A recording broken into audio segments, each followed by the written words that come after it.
எத்தனை சாமி வந்ததையா இது எந்தெந்த சாமி தந்ததையா எத்தனை பாட்ட சொன்னதையா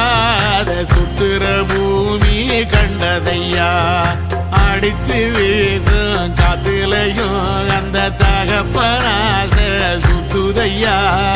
பிடிச்சு பூக்கும் விதையிலும் ஒரு வம்சத்து கதையே உள்ளதையா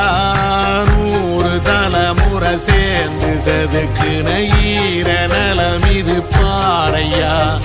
வாழும் வரையிலும் நீயும் விதைக்கிற கடமை இருக்கு கேளையா கோடி விளக்காயேந்தி கிடந்த வீடும் இருண்டது ஏனையா மாட விளக்கா நீயும் வரத்தான் வீடும் ஏங்கி நிக்குதையா